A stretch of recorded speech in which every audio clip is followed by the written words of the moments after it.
Toilet fake. Stacey Keebler's legs.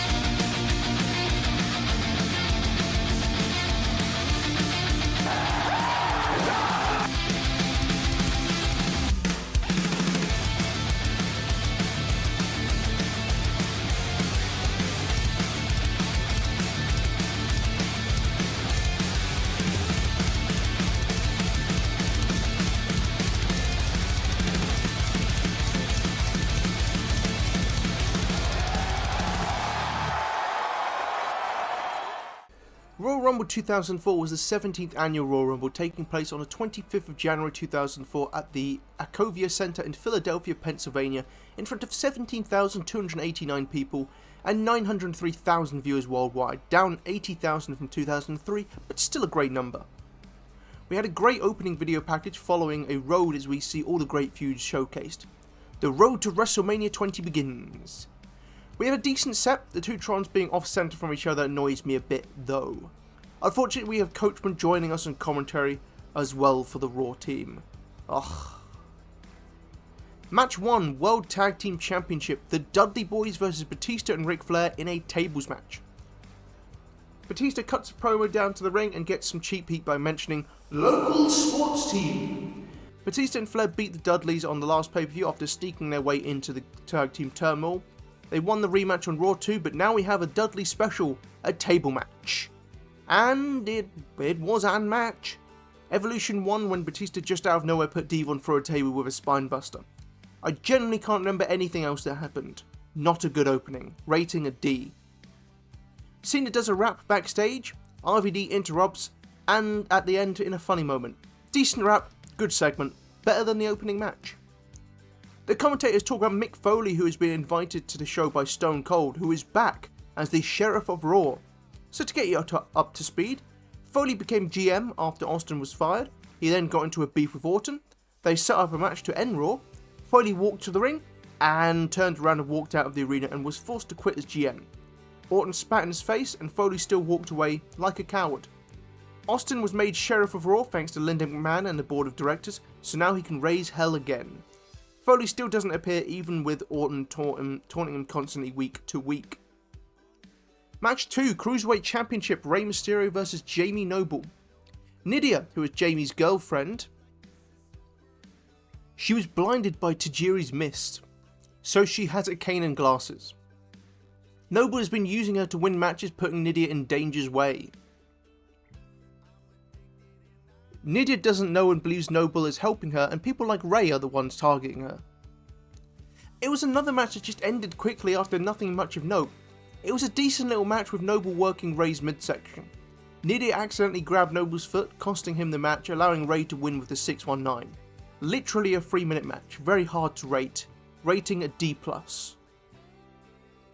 Match 3, Guerreros collide as Eddie Guerrero takes on Chavo Guerrero.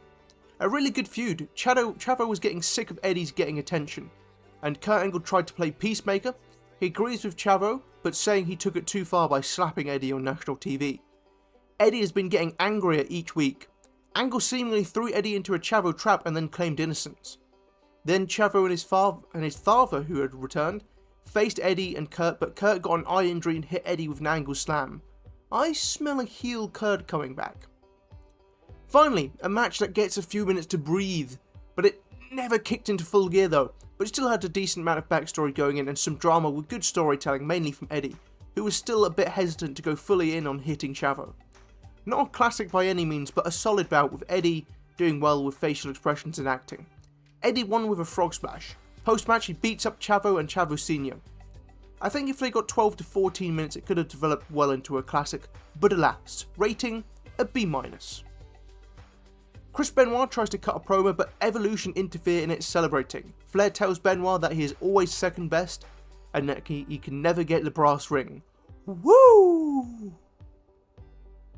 Match 4, WWE Championship, Brock Lesnar versus Hardcore Holly. Lesnar broke Holly's neck in 2002 and Holly is now back and pissed off and wants to break Brock's neck. Holly is that guy who is always desperate to seem tough and cool and takes himself way too seriously. The hype is seriously on the chain.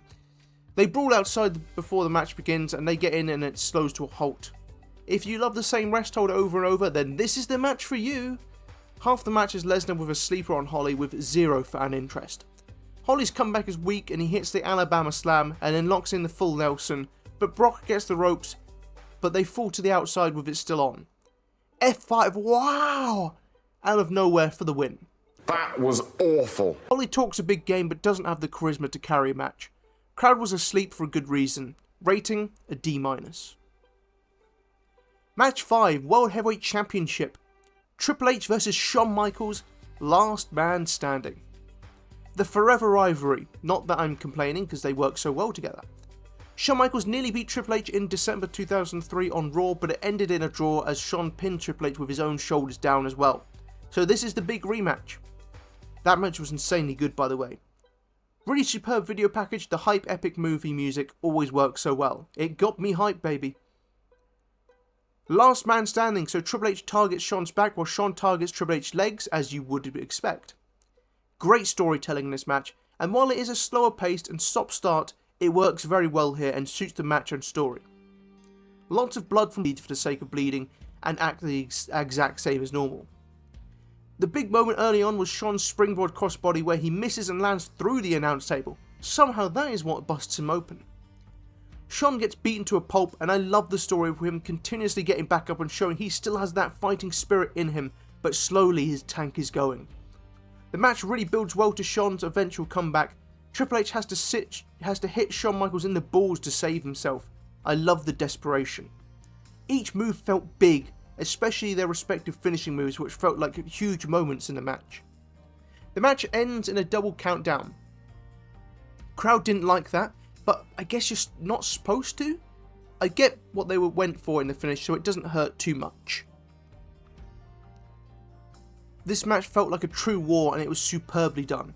Very much proof that you can do a slower paced match and make it interesting if you have the charisma, the storyline, the character, the patience and storytelling abilities like both men here have. So Triple H retains the belt and Shawn refuses to leave on a stretcher and walks away on his own 2 feet, barely. Rating, an A. Close to an A+, but I'll give it an A. Main event, the 2004 Royal Rumble. Before we begin, Eric Bischoff, Paul Heyman and Stone Cold each come to the ring. Stunners all around. Okay. Then we see Goldberg backstage. Lesnar interrupts. Goldberg scares him by telling him Holly is behind him. Taz and Jim Ross will commentate the Rumble tonight. Taz makes Jim Ross say that Foley is a coward for not showing up. The opening participants are Chris Benoit and Randy Orton, who have a solid start. Third in is the world's strongest man, Mark Henry. Fourth in is the Japanese buzzsaw Tajiri. Fifth is Bradshaw, who cleans house with his awesome clothesline from hell. That move is so good, damn. Unfortunately, he is eliminated quickly by Benoit. Sixth in is Rhino. He eliminates Tajiri, who was doing a tarantula on Mark Henry, who is then out via Chris Benoit. Seventh in is V1 Matt Hardy. Eighth in is Scott Steiner. Ninth in is Matt Morgan. He does an impressive powerbomb on Benoit. Stand back! The Hurricane flies into the ring at number 10. He sizes up to Matt Morgan, which ends well. He is eliminated and injured as he lands on his leg badly. Matt Hardy barely stays in as well. Booker T arrives at number 11 with his new theme song from WWE Originals, the 2004 album. It is complete arse, that song. 12th in is the big red monster Kane. Kane! Steiner is eliminated off screen. How far he has fell in a year is insane, but deserved. Kane goes chokeslam crazy. Big one on Matt Morgan, which was cool. Orton sells his well. He's an underrated seller. 13th in is The Undertaker? Kane is shook, but no one comes out and Booker T eliminates Kane while he's distracted. Kane is still in shock, and Spike Dudley comes out and Kane chokeslam him on the stage. He never gets to enter the match. 14th in is the Big Rikishi. Benoit eliminates Rhino. Matt Hardy sells a kick from Rikishi well, and Matt Morgan takes a stink face. That's disgusting. 15th in is, the Frenchy Rene Dupree. He eliminates Matt Hardy via dropkick, then does his stupid dance, and Rikishi super kicks him out. Yes sir. Thank you, Quiche. That was fun though. 16th in is the A-Train, who looks so dumb without his facial hair. Matt Morgan is out thanks to Chris Benoit, the Giant Slayer, and Orton eliminates Rikishi and then Booker T as well. 17th in is Shelton Benjamin. A-Train is out via Chris Benoit, and Benjamin goes out quick thanks to Orton. And we are back to our first two entrants, which is quite cool. They take each other down via heads colliding. And 18th in is Ernest the Cat Miller, with the Somebody Call My Mama song, such a banger. Him and his manager Lamont do a dance in the ring. It is lots of fun with Taz singing along. Benoit throws Lamont's wig out and then him and Orton get Miller out. Taz instantly turns on Miller. That was fantastic. 19th in is Kurt Angle, who dedicates his performance to the US troops. 20th in is Rico. Miss Jackie is there too, who is fine as hell. Rico's trousers are just abysmal. He does do a cool kick in the corner, but Orton throws him out fairly promptly. Benoit and Angle are doing some great stuff with each other. 21st in is Test, but he doesn't show as he's taken out backstage. Austin shouts at someone off screen to take his place. Holy Foley, it is Mick Foley. He is not a coward. He fights with Orton and they eliminate each other. What a moment. 22nd in is Christian. Mick and Orton continue to fight on the outside, with Foley taking a nasty couple of chair shots. They fight up the stage and Foley hits him in the balls. He goes for Mr. Socko, but Nunzio comes out at number 23 and he gets it, allowing Orton to kick Foley in the balls. Nunzio sits outside the ring hurt. 24th in is the Big Show. He is of course very dominant. 25th in is Chris Jericho, who saves Christian. 26th is Charlie Haas. Christian tries to eliminate Jericho, but it fails and Jericho eliminates Christian for the second year in a row. 27th in is the returning Billy Gunn, who does some famouses. He is on fire. He even does one to the Big Show. 28th in is John Cena, who sees Nunzio on his outside and throws him in the ring. Cena and Big Show go at it to continue their rivalry. 29th in is RVD. The final entrant, as determined on Raw, is Goldberg. He is a house on fire. He also does one of the most brutal spears ever on Nunzio, who is broken in half. Haas gets eliminated too, along with Billy Gunn and the dead Nunzio. He tries a jackhammer on Big Show, but Lesnar runs in and stops him and hits him with an F5. Goldberg is then eliminated by Kurt Angle as he focuses on looking at Brock. Good way to eliminate Goldberg, actually. Everyone continuously teams up on Big Show to try and get him out. He keeps overpowering them, which is a cool sight. All the guys hit their finishes on Show, but alas, he is just too heavy and overpowers them and goes on an awesome elimination spree. Out goes Cena, who lands badly on his ankle, then RVD. Jericho nearly goes too, but fights back and even makes Show tap out to the walls of Jericho. Show gets revenge and chokeslams Jericho out of the ring in an awesome elimination. Angle hits an angle slam on both men. Impressive. Ankle lock on Show and he taps again. Show manages to use his leg strength to eliminate Angle, who is pissed off now. Then we get great stuff between the final two of Big Show and Benoit, with Big Show tapping out again, and it eventually ends with Benoit managing to pull Big Show over the ropes to win after an epic performance. Is absolutely sublime. This is how you do a Royal Rumble. Lots of feuds, storytelling building up feuds, good wrestling, funny moments, cool eliminations, great talent, epic moments such as Foley returning and Goldberg's spree.